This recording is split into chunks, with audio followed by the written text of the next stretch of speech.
Bem, pessoal, vamos ter início aqui a nossa sétima aula, sétimo encontro, né, de teoria política do Estado. Hoje, discutindo o pensamento político de John Locke. Apresentei vocês aí um texto do Tomás Varnas, né, professor de filosofia da Universidade de Buenos Aires.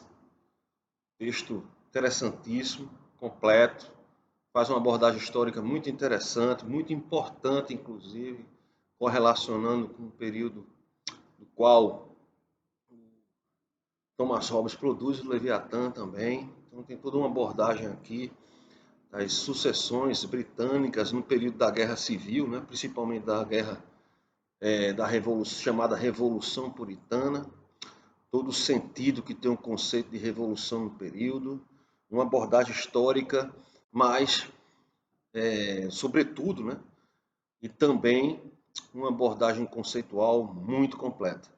Então, um texto sintético que traz aí os principais pontos e aspectos do pensamento de John Locke, fundamental para nós entendermos o mundo contemporâneo. Né? Para vocês terem uma ideia, a Constituição da província de Carolina, né, na época, início do século XVIII, foi produzida por John Locke. Os principais artigos da Constituição norte-americana referentes aos direitos fundamentais, os direitos à vida, à liberdade, para a busca da felicidade, né, tem como autor, né, como filósofo principal, o John Locke, certo? Então, esse texto, do Tomás Varnas, é o pensamento político de John Locke e o surgimento do liberalismo. Então, já pelo título, a gente vê que ele aborda tanto a filosofia política como o processo histórico que se deu, o surgimento desse pensamento, né, atrelado às mudanças do mundo moderno, sobretudo à ascensão da burguesia, né, como uma classe importante do ponto de vista dos novos conceitos, das novas relações socioeconômicas, né, e como esse período histórico ele vai ser fundamental para o surgimento, né, dessa filosofia política de limitação do poder do Estado, que, apesar de a gente encontrar a preocupação dos limites da propriedade privada no pensamento de Hobbes, a gente não vai encontrar em Hobbes um autor liberal. Nós vamos encontrar em Hobbes um autor, pelo contrário, que reforça o papel do Estado como um suprassumo muito grande, um poder muito grande. Apesar de que o foco principal é a garantia da liberdade, principalmente a liberdade no que diz respeito às posses. Já em Locke, não. Em Locke nós temos uma visão diferente. O próprio conceito de sociedade em John Locke é diferenciado. Né? Nós temos um conceito totalmente diferenciado em Locke, no que diz respeito à perspectiva da propriedade. Então, a propriedade em Locke, ela surge mesmo antes do Estado, ela existe numa formação social que já é pré-existente e que o contrato vai vir justamente por questão de alguns inconvenientes encontrados no estado de natureza. O estado de natureza de Locke é diferente de Hobbes, não é um estado de natureza conflituoso, de guerra de todos contra todos. Na verdade, impera a razão, né, entre os proprietários que buscam, através da lei natural, respeitar a propriedade um do outro. Só que aparece, né, principalmente os não laboriosos, como eles chamam, os não laboriosos, existe aí um forte preconceito, né, principalmente contra os pobres, como se vê no texto. Essas inconveniências trazidas por esses não laboriosos, que não são proprietários e, por sua vez, não têm o que perder, faz a necessidade de existir uma força coercitiva que mantém aí a propriedade privada sobre o controle, né, sobre regras estatais que garantam a não intervenção de indivíduos na propriedade, né, na propriedade que ali se encontra. Né? Então, o texto, eu vou trazer aqui para vocês os principais pontos. Eu passei para vocês pelo WhatsApp, está tendo um pequeno problema no site do CDSA, não sei o que aconteceu, mas enquanto eles não resolvem, eu passo para vocês pelo WhatsApp os textos em PDF. Então a leitura é essa, Tomás Varnas, o pensamento político de John Locke e o surgimento do liberalismo, onde na introdução, né, você já tem um ponto interessante, né, dessa relação entre o poder divino e o poder laico, poder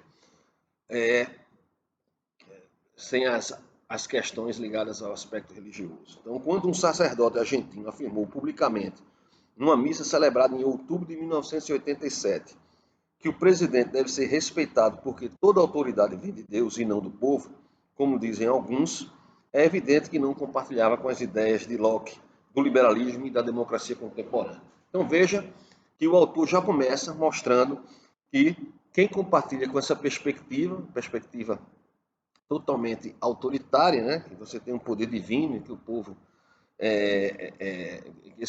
essa soberania não vem, né, do poder não vem do povo, ele é antidemocrático, de uma perspectiva contemporânea, porque a democracia contemporânea pressupõe controle do poder executivo pelo legislativo, ou seja, controle de quem governa por aqueles representantes do povo, que aí denota a divisão de poderes, né, sobretudo entre a relação executivo e legislativo, a liberdade, né, individual no que diz respeito às posses, às ideias, à vida, né, o físico, a integridade física e a questão da participação na democracia. Então, estão casados aí, como a gente leu no texto Liberalismo e Democracia de Bobbio, né? O liberalismo, ele começa, né, o Estado liberal começa como um Estado meramente burguês, né, interessado, sobretudo, na defesa da propriedade das terras da burguesia, né, mas o conceito, né, a essência do conceito liberal diz que os indivíduos são livres. E aí esse conceito vai se elastecendo com o passar do tempo.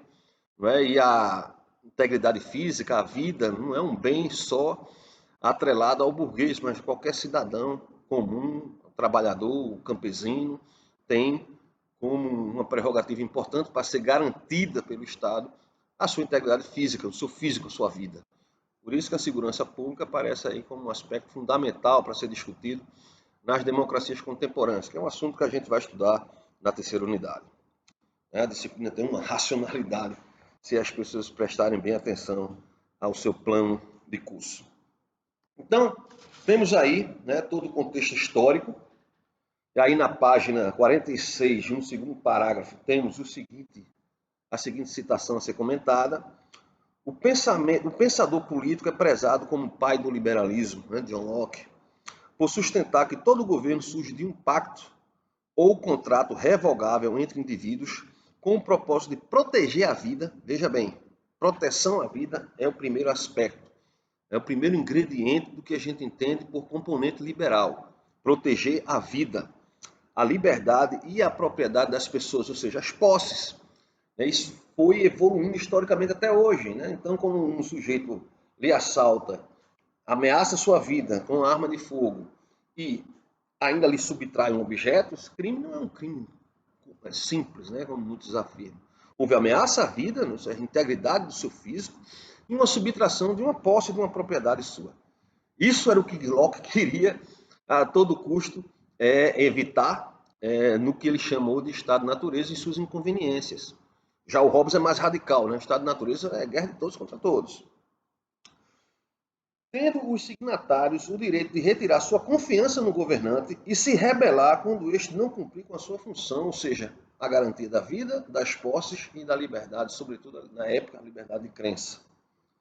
Esse será o tema principal do presente ensaio, ou seja, o tema principal da discussão sobre liberalismo é o Estado como protetor da vida, da liberdade e da propriedade das pessoas. O que lá atrás a gente estudou como função do Estado, a função do Estado mínimo. Minimamente o Estado ele tem, o Estado liberal é um Estado mínimo. Quando a gente fala em democracia contemporânea, esse Estado mínimo aparece na proteção da vida, da propriedade e da liberdade, dos bens. Né? O conceito de propriedade privada abarca não só a questão dos bens materiais, mas também e sobretudo, em primeiro lugar, a integridade física, a garantia dessa liberdade, né? Do direito de vida, do direito à vida e por aí vai. Recordemos que o liberalismo surge como consequência da luta da burguesia contra a nobreza e a igreja, não é? A derrubar o antigo estamento, né? No qual você não tinha a ascensão social. Aspirando a ter acesso ao controle político do Estado e procurando superar os obstáculos que a ordem jurídica feudal opunha ao livre desenvolvimento da economia. Né? Trata-se de um processo que durou séculos, afirmando a liberdade do indivíduo e defendendo a limitação dos poderes do Estado, né? Que é, sobretudo, a limitação dos poderes de quem governa. De quem governa. Né? A independência dos Estados Unidos ela bebe muito em John Locke.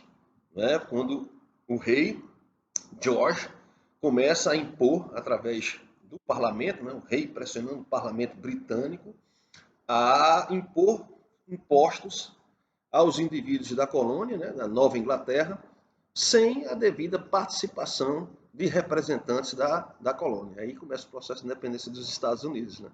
Não é à toa que os Estados Unidos são o que são.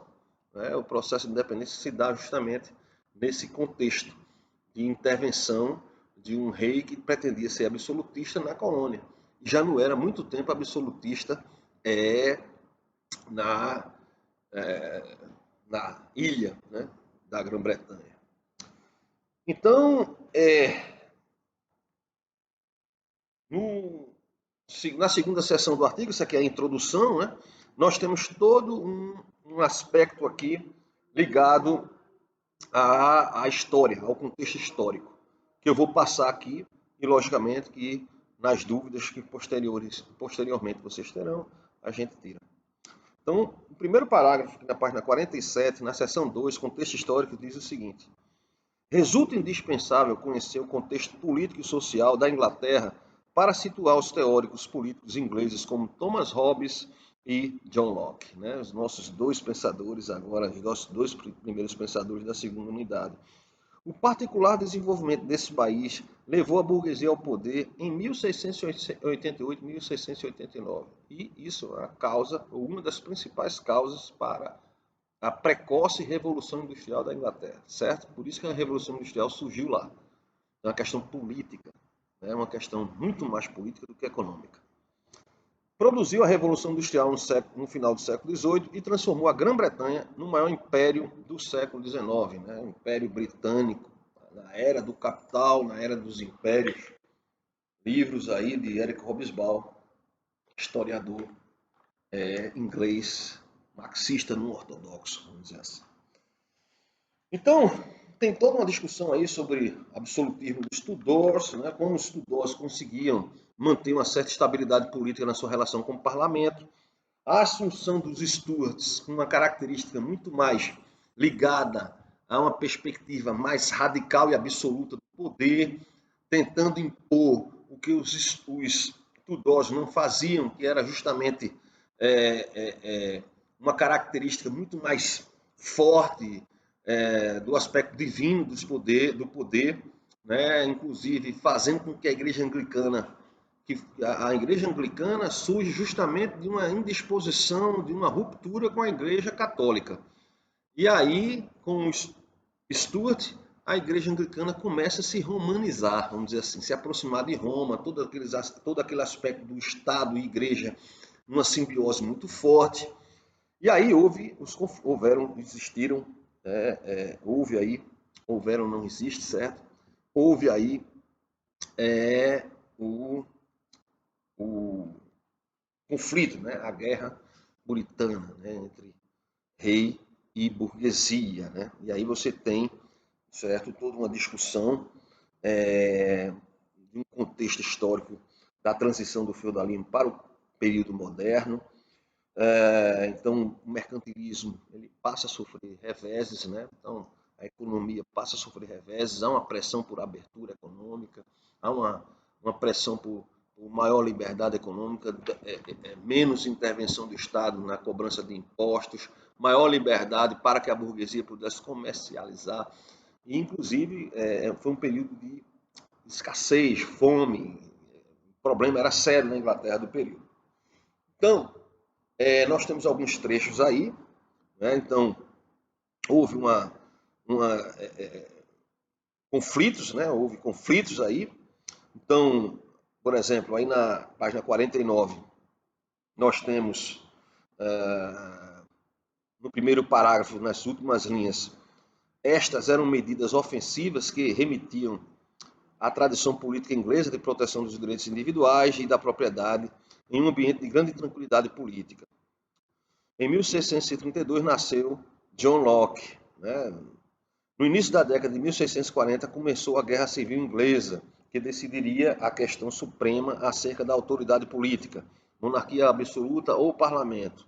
O rei foi apoiado pela nobreza, pelos grandes proprietários de terras, pelos católicos e anglicanos, né? Como eu falei, a igreja anglicana ela se torna aí próxima de Roma, em contraposição ao parlamento, apoiado pela gentry, pelos pequenos proprietários de terras, pela burguesia comercial e industrial e pelos puritanos, ou seja, aqueles que queriam maior liberdade econômica. A última crise da Guerra Civil ocorreu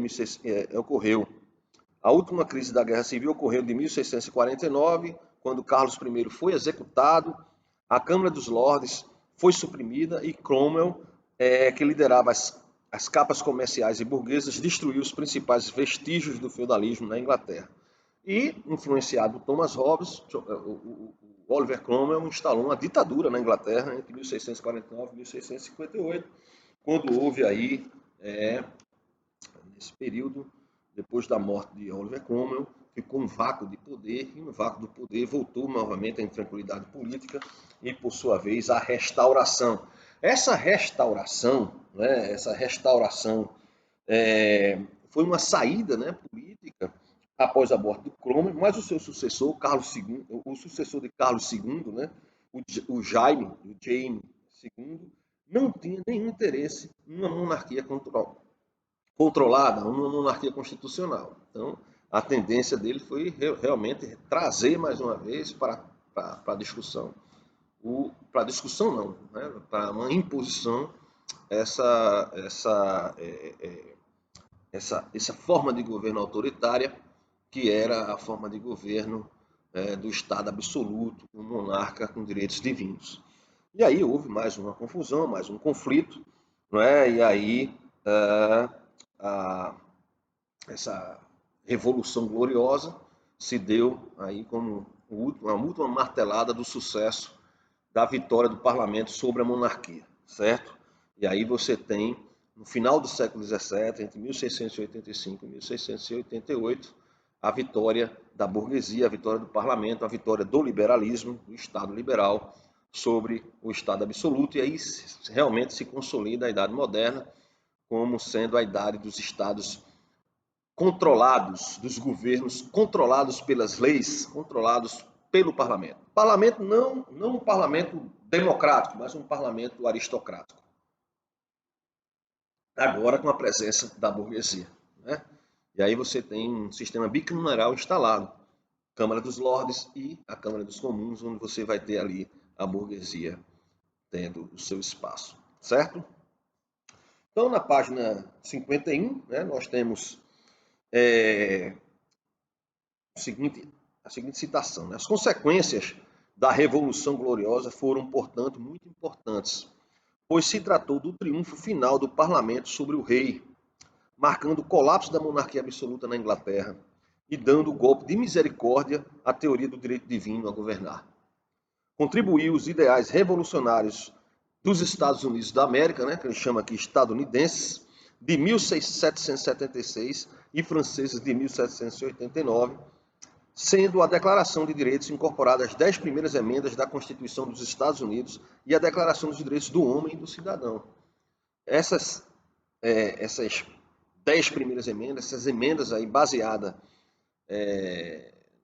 no liberalismo, elas estão presentes na Declaração dos Direitos Humanos, certo? Quando a gente fala em direitos humanos, a gente não fala em direitos primeiramente, direitos sociais e direitos de excluídos ou direitos de pessoas especificamente alguns tipos sociais. A gente fala, em primeiro lugar, de um direito universal, que é o direito à vida, aos bens e à liberdade, certo? Inclusive a liberdade de contestar, né, que vai ser inserida aí em todas as teorias contemporâneas da democracia. Então isso não é pouca coisa, né? Que geralmente a gente tende a minimizar por questões ideológicas perigosas, né? No sentido de dizer que o liberalismo ou o direito fundamental é apenas um direito que serve para manter o domínio de uma classe poderosa economicamente sobre os mais fracos. Isso é um discurso falacioso. Onde isso acontece não é por questão dos direitos individuais, né? Por questão dos direitos à vida, à liberdade e aos bens, mas por conjunturas político-institucionais, de ineficácia das instituições, alto nível de corrupção e impunidade. Né? Como a gente vai avaliar na terceira unidade, desmascarando aí certas inverdades que são colocadas como verdades absolutas, dogmas, principalmente aqui na universidade, certo? Então, essa revolução pacífica, né, assinalou o triunfo definitivo de uma nova estrutura social, política e econômica baseada nos direitos individuais, na livre ação econômica e no interesse privado, criando as premissas políticas para o ulterior desenvolvimento do capitalismo na Inglaterra. Ok? Então, nós temos uma parte sobre a vida e a obra, né, de John Locke. Então, John Locke começa, como todos aqueles que estudaram em Oxford, um pensamento muito conservador e monárquico, absolutista, mas, principalmente na sua relação com o Lord Ashley, não é, ele passa a ter uma visão diferenciada, uma visão completamente diferente da perspectiva que ele teve no início dos seus estudos.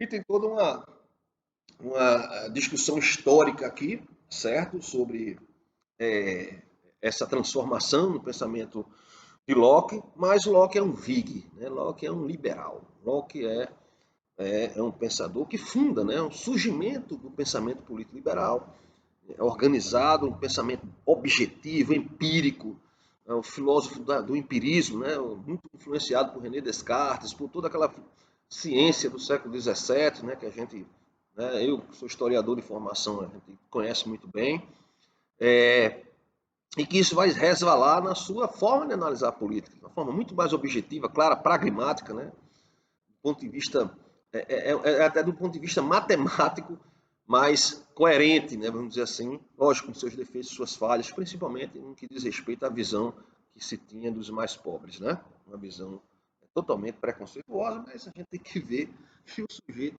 ele é escravo do seu tempo, né? Isso até muito recentemente nós tínhamos uma visão completamente diferente, né? Nós que somos esclarecidos, uma visão completamente diferente das relações homoafetivas e outras relações que hoje já está se vendo que se tinha um grande preconceito, sem falar do racismo nos Estados Unidos na década de 60 e por aí vai. Então somos homens escravos do nosso tempo. Então temos que ter aí, né, descontar um pouco que Locke viveu entre 1632 e 1704, né, faz muito tempo.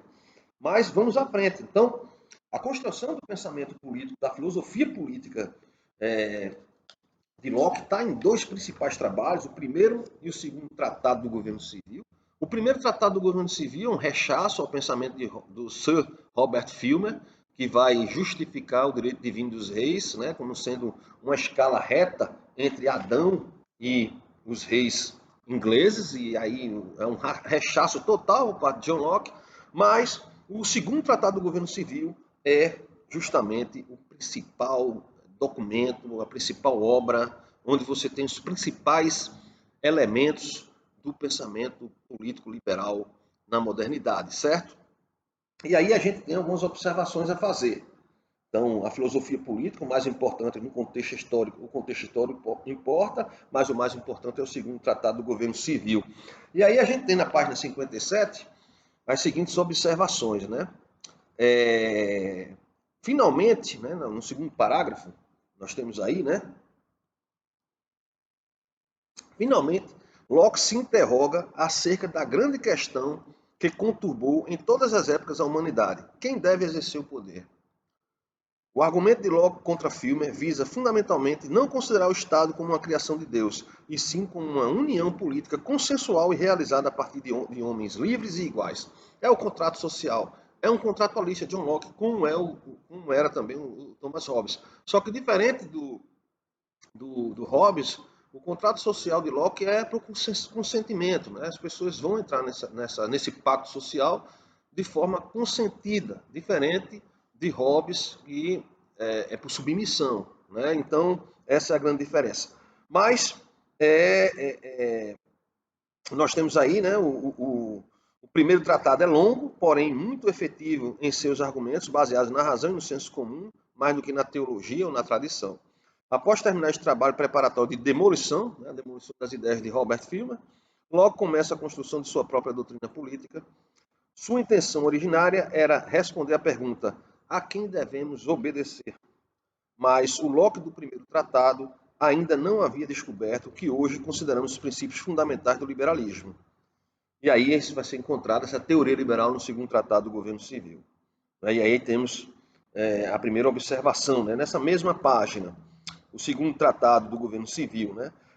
Aí ele começa com as semelhanças entre os pensamentos de Hobbes e Locke, que podem ser sintetizadas nos seguintes pontos: a concepção individualista do homem, né? Ambos têm essa concepção, a lei natural como lei de autopreservação, a realização de um pacto ou contrato para sair do estado de natureza, e, por último, a sociedade política como remédio contra os males e problemas do estado de natureza. As diferenças são maiores e estão relacionadas às suas perspectivas acerca da condição humana. Pessimista, Hobbes, e otimista, John Locke. O estado de natureza violento, em Hobbes, pacífico, em Locke. O contrato, em Hobbes, em Locke, vários. O governo absoluto, em Hobbes, e em Locke, restringido. A propriedade e outros elementos, todos eles discutíveis, que surgirão na leitura de seus textos. Né? Então, nós temos aí uma seção sobre a lei natural.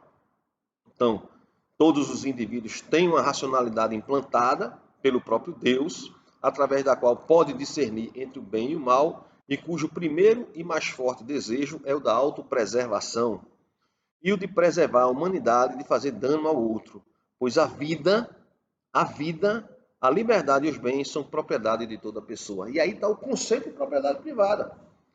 Né? São direitos irrenunciáveis. Então, direito primeiramente à vida, direito à vida, direito à liberdade e os bens advindos com trabalho, né? Que é um conceito importantíssimo no pensamento de John Locke. Então, o Estado tem que, primeiramente, né, para Locke era isso, o Estado era isso aqui, garantir isso. A ideia de liberalismo nasce aí, limitado. O Estado é limitado, seu poder. E aí tem, né, o segundo tratado, aí no final da página 58, Locke afirma que é direito de editar leis. O que é o poder, né? O que é o poder, conceitualmente falando? É o direito de editar leis, com vistas a regular e a preservar a propriedade e de empregar a força do Estado na execução de tais leis na defesa da sociedade política contra os danos externos, observando tão somente o bem público. Então veja, né? Então, o que é o bem público? É garantir a propriedade dos indivíduos. Os indivíduos querem a defesa da propriedade. A visão de liberalismo é a visão na qual os indivíduos têm como prerrogativa essa, né? Olha, a natureza está aí, tem terras para todo mundo. E como tem terras para todo mundo, aqueles que trabalham na terra têm direito à sua posse. E aí o Estado tem que garantir isso. O pensamento básico é esse. Tem uma série de problemas e limitações nisso aí. Até porque com o capitalismo, com o surgimento do dinheiro, as pessoas não vão... O trabalho vai ficar em segundo lugar. Né? Na verdade, o sujeito pode receber uma grande herança em termos de posses e de dinheiro e comprar novas terras e aí acumular muitas terras e capital. E é aí que entra justamente tanto o Rousseau como o Karl Marx na crítica à propriedade privada, né? Que já não tinha mais essa visão idílica que a gente vai encontrar em John Locke. E aí a gente tem que dividir as coisas, né? Muito bem. É importante o pensamento de Locke, fundamental, ele não pode ser rechaçado nem desprezado, mas tem pontos fracos.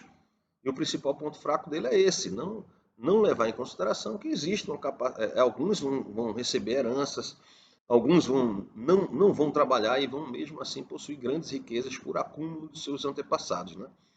E que isso vai levar à concentração de poder econômico e a grandes desigualdades. É aí que entra o Rousseau, no contrato social dele, que a gente vai ver também, e o Karl Marx em toda a sua crítica ao capitalismo, que é que vive até hoje como um grande pensador e como um grande pensador que influencia muito dentro da universidade, muitas das vezes fazendo com que os cientistas sociais desprezem os outros pensamentos e foquem apenas nesse pensamento da luta de classes. Na verdade, a gente sabe muito bem que o roteiro é um pouco diferente e que houve mudanças expressivas no pensamento de esquerda, no pensamento marxista, através dos anos. Mas vamos lá, vamos nos concentrar aqui, aqui no John Locke, né? Pedindo desculpas a vocês pela iluminação aqui da sala, que não é boa. Eu estou na universidade, né? Aqui em Campina Grande, na UFCG, e numa sala que eu tenho à minha disposição aqui, a minha surpresa é que a sala está com as luzes queimadas. Então, fiquei só com a luz realmente da... Ainda bem que tem uns janelões grandes aqui, janelões, que dá para ter essa luz aqui, mas é uma luz intermitente, uma luz complicada. Mas o que importa é o conteúdo, né? Vamos para frente. Então, alguns conceitos são fundamentais. O primeiro conceito que aparece aqui é o de estado de natureza. Um estado de natureza, a gente viu em Hobbes, que é o estado de guerra de todos contra todos, conflituoso. Vamos ver aqui, já antecipei para vocês, vamos especificar. A definição de Locke sobre o estado de natureza é a seguinte: homens vivem juntos segundo a razão e sem um superior comum sobre a terra com autoridade para julgar entre eles. O estado de natureza está regulado pela razão, diferentemente de Hobbes, e é possível que o homem viva em sociedade, mas se carecem desse poder decisivo de apelo. Tais homens se encontrarão, mas se carecem desse poder decisivo de apelo, tais homens se encontrarão ainda no estado de natureza. Ou seja, existem aí a ausência de algo mais forte que garanta a vida, os bens e a liberdade. Né? Então, em outras palavras, a ausência de um juiz comum dotado de autoridade coloca todos os homens em um estado de natureza, um estado de instabilidade, é um estado de desconfiança. Veja bem, o Locke ele é muito mais moderado no que diz respeito ao estado de natureza, mas ele fala de inconvenientes. Inconveniências, qual é a inconveniência? A agressão de um terceiro no estado de natureza à propriedade privada. O que é que vai garantir isso? Monopólio da força. Segurança da propriedade, segurança pública, vamos dizer assim, não é para o bem público que ele fala, então é segurança pública. Veja isso, né? Então, no outro parágrafo, no terceiro parágrafo, o fato de se tratar de um estado de liberdade não implica que seja um estado de absoluta licença. Não consiste em que cada um faça o que bem quiser. Veja bem, isso foi uma das coisas que eu falei para vocês de primeira quando começou a disciplina. O que é a sociedade? O que é um estado político civil? É um estado que limita poder, inclusive do indivíduo. Eu sou livre e faço o que eu quiser. Não, aí é o estado de natureza. Eu sou livre e faço o que a lei permite eu fazer. Que eu faça. Certo? Então, pois o homem tem uma lei da natureza que a todos obriga. Amplia-se o conceito afirmando que a liberdade consiste em dispor e ordenar, como se quiser, a própria pessoa, ações, posses e toda a sua propriedade. E, portanto, não está sujeito à vontade arbitrária de outrem. A lei natural nos ensina que, sendo todos iguais e independentes, ninguém deveria prejudicar outrem em sua vida, saúde, liberdade ou posses. A liberdade natural do homem consiste em estar livre de qualquer poder superior sobre a terra.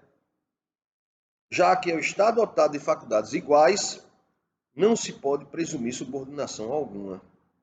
Então veja, né? A preocupação. Agora, essa é a visão, né, de lei natural. A lei natural é essa, que todos, né, sendo todos iguais e independentes, ninguém deveria prejudicar o outro. Mas existe um problema. Nem todos respeitam a lei natural. E aí que entra a importância do Estado com suas leis. E aí ninguém obedece leis sem poder coercitivo. Né? Então, no estado de natureza, um homem tem direito a julgar e castigar quem não respeita a lei natural. E veja, todo homem tem o direito de punir o transgressor e de ser o executor da lei da natureza. Ou seja, a lei da natureza diz o seguinte: se o sujeito invade minha propriedade, surrupia minhas posses, eu posso julgá-lo e condená-lo, porque não tem lei nem Estado. Em outras palavras, qualquer homem no estado de natureza tem o poder de matar um assassino ou castigar um delinquente, pois este renunciou à razão e à lei pela violência injusta e a carnificina por ele cometidos contra o trem. Declarou guerra a toda a humanidade e, portanto, pode ser destruído como um leão ou um tigre, um desses animais selvagens. Veja que a contradição, né, de John Locke, ele termina caindo na visão robesiana, né, de que você tem ali, mesmo que não seja uma quantidade elevada, ou seja, todos os homens, vão aparecer homens perversos, indivíduos perversos, atentando contra a vida, a liberdade e as posses, e eles precisam ser punidos. Na lei de natureza vai dizer que o sujeito faça a justiça. Então, quando você vê a justiça falhando, a tendência é que as pessoas queiram fazer justiça com as próprias mãos, seguindo o seu instinto do estado de natureza. Interessante, né? Isso é muito interessante. Conceito de propriedade privada. Um conceito fundamental. Mal ensinado, muito mal ensinado, né? É o conceito de propriedade privada. Muito mal ensinado. Nós somos mal ensinados por questão da visão, sobretudo marxista, né?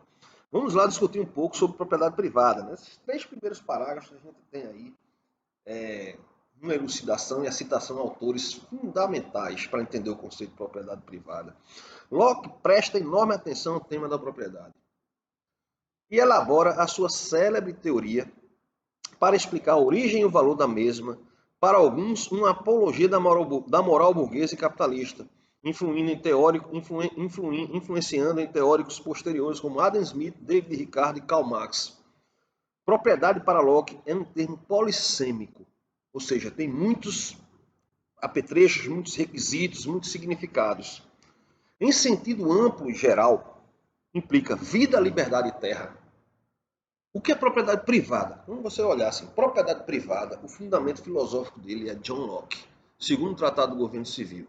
E o conceito básico, vida, liberdade e bens, que ele bota a terra. Vida, liberdade e bens. Isso é propriedade privada. Então, sua integridade física, seu físico, sua vontade ou não de fazer alguma coisa. Sua liberdade de criticar, de aderir ou não aderir a determinada filosofia ou religião. E sua liberdade, e seu acesso e garantia aos bens advindos com o seu trabalho, com seus recursos, é o que conceitua, o que define propriedade privada. Certo? E, num sentido mais estrito, bens e o direito à herança e a capacidade de acumular riquezas. Indo para o outro parágrafo, para eliminar qualquer intromissão dos governantes na propriedade privada, Locke afirmava que esta precede o estabelecimento da sociedade política, o governo. Ou seja, a propriedade privada surge antes da sociedade e do governo, da sociedade política, no caso. E seu empenho foi no sentido de demonstrar que os homens podem se tornar proprietários daquilo que Deus deu em comum à humanidade, e isso sem nenhum impacto expresso por parte de todos os membros da comunidade. Assim, a propriedade privada existia no estado de natureza antes da organização da sociedade, e nenhum poder supremo pode tomar de homem algum nenhuma parte de sua propriedade sem o seu próprio consentimento.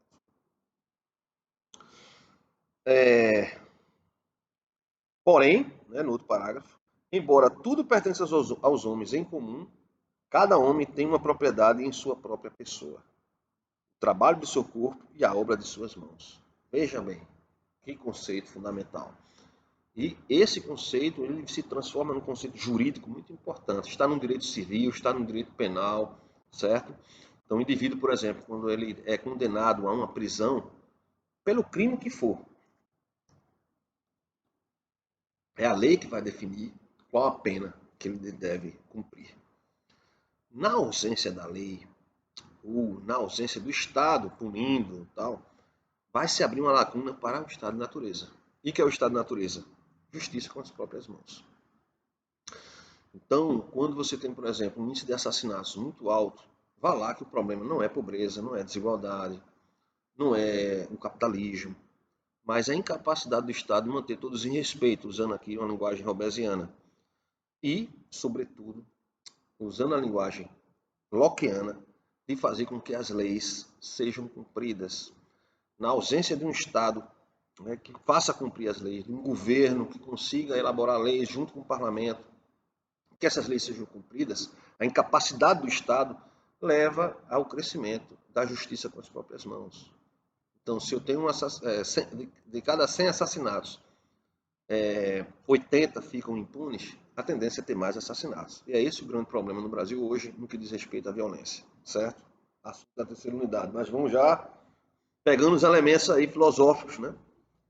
Da antiguidade, da modernidade e da contemporaneidade. Pois bem, então, essa perspectiva da propriedade privada fica bastante clara, né?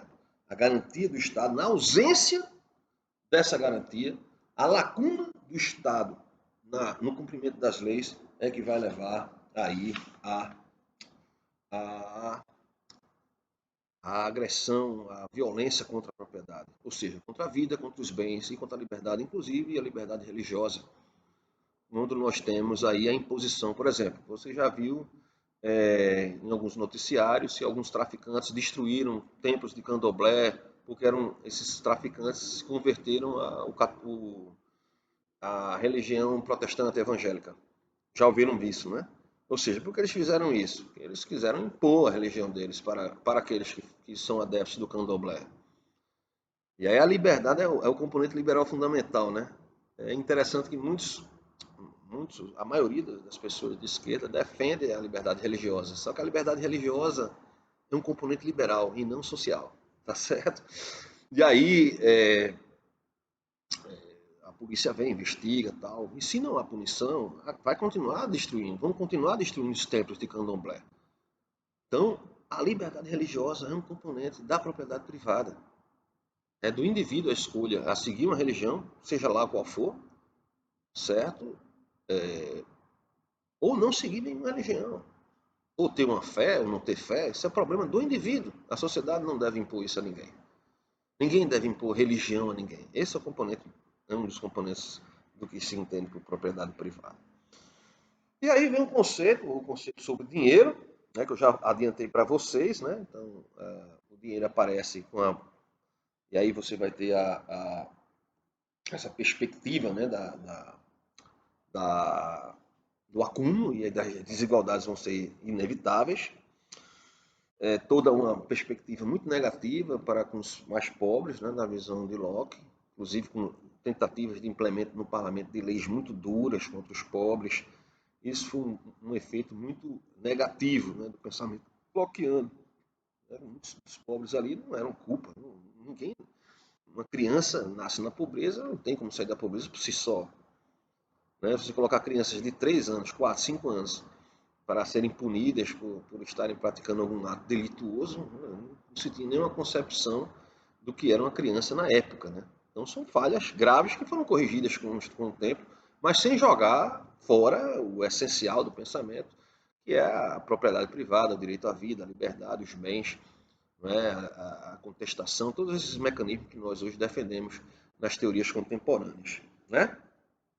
Então, no que diz respeito ao estado de guerra, né, em síntese, né, na página 63, para Locke, o estado de natureza é hipoteticamente prazeroso e pacífico. Veja, ele é um pouco contraditório, né, porque ao mesmo tempo que é prazeroso e pacífico, ele é arriscado. Não é necessariamente uma guerra de todos contra todos. Veja, a palavra aí, necessariamente, não está por aí por acaso. É um estado pré-político, mas não pré-social. E o homem vive guiado pela lei natural através de sua razão. A lei natural é proteger sua vida, seus bens e suas crenças e liberdades. Isso implica que os homens poderiam viver vidas ordenadas e morais antes de estabelecer a sociedade política. Além do mais, poderiam desfrutar de suas propriedades sempre e quando deixassem o suficiente para satisfazer as necessidades dos outros. E aí é um grande problema. O que é isso? Deixar o suficiente para satisfazer as necessidades dos outros. Né? Que outros são esses? O homem natural de Locke não é um selvagem hobbesiano. Aqui é uma interpretação equivocada do autor Tomás Varnas. O homem hobbesiano também não é um homem selvagem, certo? O estado de natureza hobbesiano é um estado de fragilidade estatal que pode acontecer, inclusive, ele afirma, deixa na entrelinha que a guerra puritana, lá na qual ele está inserido, é a volta do estado de natureza. Então, o estado de natureza é histórico, ele pode acontecer a qualquer momento, quando não há garantias não há garantias à vida, à liberdade e aos bens. Então, o homem natural de Locke não é uma interpretação errada, e sim um gentleman da Inglaterra rural. É porque o autor aqui está baseado na interpretação do homem hobbesiano no estado de natureza em Macpherson. Macpherson faz essa interpretação, que é equivocada. O homem hobbesiano no estado de natureza não é um homem selvagem, certo? Então, o homem em Locke é o gentleman da Inglaterra, rural, um virtuoso anarquista racional, possuidor de propriedades, que respeita as posses alheias e vive em paz e prosperidade. Ou seja, é uma minoria, né? Este idílico panorama se converteria de fato num estado de guerra devido a duas fontes de discórdia. A primeira, que alguns irracionais, aí tem entre aspas, tentem se aproveitar dos outros, pois os homens não são perfeitos.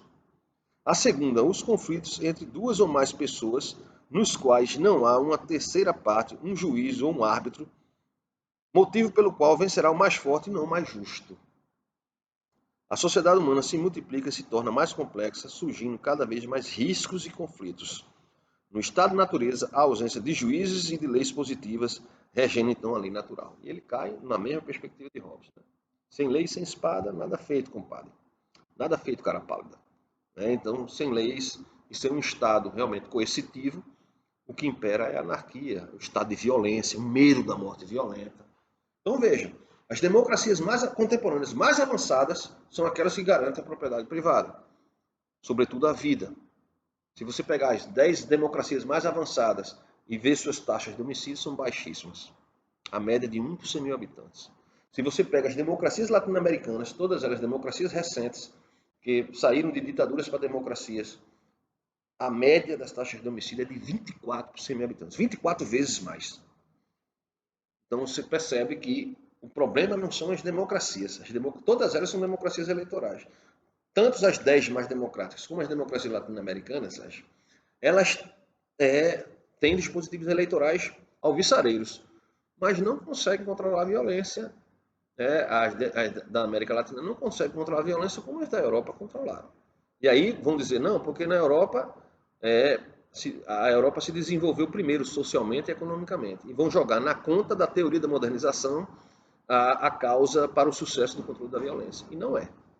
Porque o controle da violência veio antes do desenvolvimento socioeconômico dessas sociedades. E aí? Certo? Mas isso é um assunto para a terceira unidade.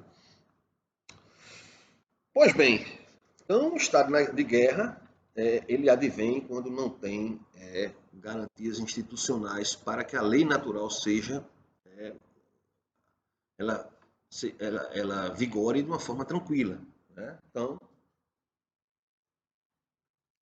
o liberal cai nessa. Então, vai, sem Estado, sem instituições políticas, dificilmente você tem controle do ímpeto daqueles que estão motivados para agredir a propriedade. Certo? E aí vem o conceito de contrato social. Então, veja como surge, na página 64, último parágrafo. O contrato social se realiza para garantir a segurança da propriedade dos indivíduos, vida, liberdades e bens. Veja bem, segurança. Em função da insegurança existente no estado de natureza. Ou seja, é a insegurança do estado de natureza, a insegurança da garantia da propriedade privada, a insegurança de se garantir a lei natural, que eu tenho que positivar a lei, que eu tenho que criar instituições, regras, parlamento, poder executivo e, sobretudo, poder coercitivo.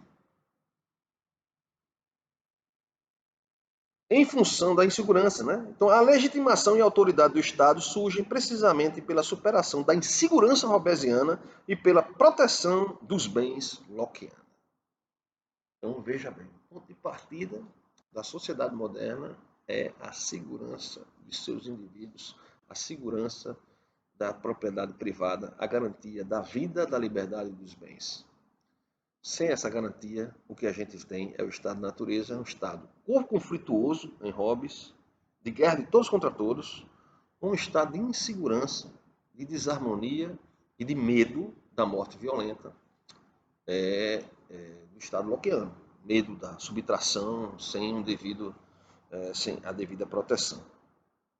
Então, o contrato político vai surgir justamente por questão disso. Então, quando você chega aí na página 65, né, no terceiro parágrafo, nas 3 últimas linhas, ele diz: esse contrato de governo, ou seja, a relação entre governantes e governados, ele denomina, né, Locke denomina como trust, isto é, confiança. E a confiança é o grande lubrificante que nós chamamos hoje, nós entendemos por capital social. Então, essa confiança, essa relação entre governantes e governados, quando a desconfiança é grande, é perigoso para a garantia da propriedade privada. No entanto, Locke admite, assim como Hobbes, a possibilidade de alcançar a liberdade do estado de natureza sempre que, por uma calamidade qualquer, o governo sob o qual vivia venha a ser dissolvido ou então que algum decreto público impeça-o de continuar sendo membro dela. Essa afirmação gera certa ambiguidade quando a comparamos com outra, do capítulo 19, onde afirma que aquele que quiser falar com alguma clareza da dissolução do governo deveria, antes de mais nada, distinguir entre dissolução da sociedade e a dissolução do governo. O que resulta indubitável é que, para Locke e igualmente para Hobbes, a dissolução do governo implica um retorno ao estado de natureza.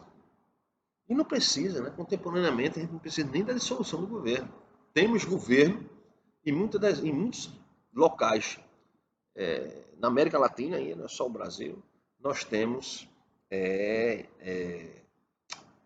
lacunas, né? Espaços abertos nos quais o Estado não consegue chegar e os governos não conseguem se impor, surgindo grupos criminosos, traficantes, milicianos, né? Terríveis, né? Estamos aí num assunto bem delicado agora, né? Com a soltura de um perigoso bandido, né? Que a polícia teve muito trabalho para prender, por questão de um dispositivo legal mal interpretado por um juiz da Suprema Corte. Veja, né? Porque esse juiz da Suprema Corte resolveu liberar um traficante tão perigoso por questão de um dispositivo legal que ele podia muito bem rejeitar. Mas vamos para frente, né? A discussão aqui é Locke. Então, nós temos aí na página 66 ainda sobre a questão do contrato, né? A questão do contrato social. Então, no início aí, o pacto geralmente é rompido quando há falta de confiança.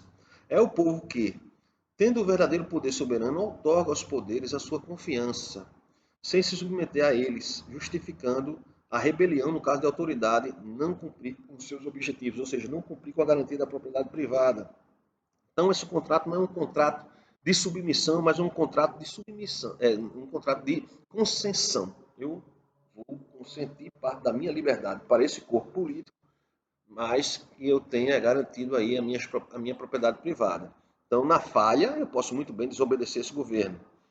O poder político legítimo deriva desse contrato entre os membros da sociedade, que não é um contrato verdadeiro porque os homens não se submetem ao governo, mas estabelecem com ele uma relação de confiança. Uma relação de confiança, uma relação mais equilibrada. E vem aí o conceito de sociedade política e governo. Então, na página 66 ainda, diz o seguinte aqui: o governo civil, na terceira linha do primeiro parágrafo da seção Sociedade Política e Governo, o governo civil é o remédio adequado para as inconveniências do estado de natureza. Isto é, os problemas causados pelo estado de guerra e provocados pelos irracionais que atropelam a vida, a liberdade e a propriedade dos homens laboriosos. Então, nós temos aí. Por isso, Locke repete constantemente que não é sem razão que ele procura e almeja unir-se em sociedade com os outros que já se encontram reunidos ou projetam unir-se para a mútua conservação de suas vidas, liberdades e bens, aos quais atribui o termo genérico de propriedade. Fica claro que todo homem que entrou numa sociedade civil e se tornou membro de qualquer corpo político tenha renunciado com isso a seu poder de punir os delitos contra a lei da natureza. Essa é a origem dos poderes legislativo e executivo. Os poderes naturais do homem no estado da natureza se transformam, graças ao contrato, nos poderes políticos da sociedade civil, que, diferentemente do que acontece em Hobbes, são limitados. Por consequência, sempre que qualquer número de homens estiver unido numa sociedade de modo que cada um renuncie ao poder executivo da lei, da natureza e o coloque nas mãos do público, então e somente então haverá uma sociedade política civil. Com um corpo constituído, com judicatura, com 3 poderes, o poder legislativo e o executivo sendo responsáveis pela condução, do governo, o parlamento responsável pela criação das leis, leis que respeitem a propriedade privada. É aí que surgem as constituições. As primeiras constituições surgem aí. Tanto é que a primeira constituição liberal, vamos dizer assim, a britânica, ela não é uma constituição escrita, né? É uma constituição pelos costumes. É uma constituição, uma série de regras de conduta que vem desde a Idade Média que vão conduzir o regime político britânico, inclusive hoje com a monarquia constitucional de democracia representativa parlamentar. Essa é a forma de governo britânica da Inglaterra. Certo? Então, indo aí para a página 69, na seção sobre direito de resistência. Então, na página 69, então os homens entram em sociedade, no primeiro parágrafo, para preservar sua propriedade, ou seja, sua vida, sua liberdade, os seus bens. Porém, o que acontece se esse propósito não é cumprido? De acordo com Locke, sempre que tais legisladores tentarem violar ou destruir a propriedade do povo ou reduzir a escravidão sob um poder arbitrário, colocar-se-ão em estado de guerra com o povo, que fica a partir de então desobrigado de toda obediência. Se um governo ou um particular fizer uso da força sem ter o direito de fazê-lo, como todos aqueles que o fazem na sociedade contra a lei, coloca-se em estado de guerra com aqueles contra os quais a usar. Então, o governo só tem credibilidade, legitimidade, a partir do momento que ele garante a propriedade privada. Se ele não garante a propriedade privada, ou atenta contra ela, ele perde sua legitimidade e aí há o direito de resistir a esse governo. Só aí há o direito de resistir a esse governo. Então, a questão da tolerância religiosa é um ponto fundamental, no pensamento de John Locke, vai ser muito perseguido por isso. Então, no que diz respeito à tolerância religiosa, na página 72, nós temos essa questão colocada, na página 72, primeiro parágrafo. A intolerância é típica do catolicismo e o Estado deve proibir apenas aquelas doutrinas que possam alterar a paz e a segurança públicas ou que tenham consequências antissociais. O argumento de Locke era que a obrigação católica de obedecer ao Papa era contrária ao reconhecimento da autoridade legítima ou dos governantes, da autoridade legítima ou dos governantes seculares. Secular é não religioso, não está além mundo, é terreno o negócio. Como os católicos eram súditos do Papa, não podiam ser cidadãos de nenhum outro estado que não fosse Roma. A outra ideia que não deve ser tolerada, o ateísmo, pois ao não acreditar em Deus, carece-se de princípios morais. Porém, nem os pagãos, nem os maometanos, nem os judeus deveriam ser excluídos dos direitos civis do Estado por causa de sua religião. Então, há uma exclusão aí do que diz respeito aos ateus, mas essa carta da tolerância, sobre a tolerância de Locke, vai ser fundamental para a garantia da liberdade individual, não só da liberdade de crença, que era muito forte na época. O Estado e a religião, o Estado e a igreja era algo praticamente misturado. Mas, contemporaneamente, a liberdade de se expressar, de contestar os governos, de ter sua opinião, de escolher a sua vida, de como você vai viver, com quem você vai se relacionar, tudo isso passa a ser, o ponto de partida é esse aqui, essa carta da tolerância, certo? Aí tem a parte sobre os pobres, que é extremamente negativa do pensamento lockeano, perdão. Então, a visão extremamente negativa. E, por fim, as influências de Locke na contemporaneidade. Então, nós temos aí a separação de poderes, a questão da relação entre o executivo e o legislativo, o limite do poder do rei sobre a propriedade privada, né? Tudo isso como pontos fundamentais que influenciam até hoje a política, que influencia até hoje os estados contemporâneos. E, sobretudo, né, a questão da democracia contemporânea, que vai ter como alicerce o componente liberal. Né? O ponto de partida de qualquer democracia é a liberdade. O ponto de partida é a garantia da liberdade, a garantia da segurança, das posses, da vida, né? Do acesso à justiça, de ser tratado de forma equânime perante as leis, da ampla defesa do direito de se defender até a última instância. Tudo isso é o componente liberal que dá base às democracias contemporâneas.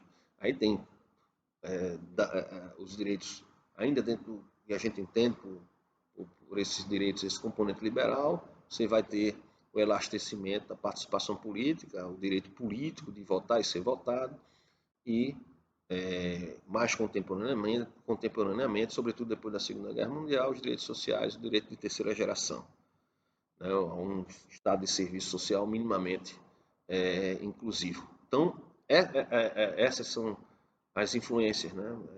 Esse é o legado do liberalismo, do pensamento liberal para as democracias contemporâneas, né? Que a gente vai estudar de forma mais específica na terceira unidade. Tá certo? Então encerra-se aqui, um grande abraço a todos e posteriormente mando as questões como de praxe.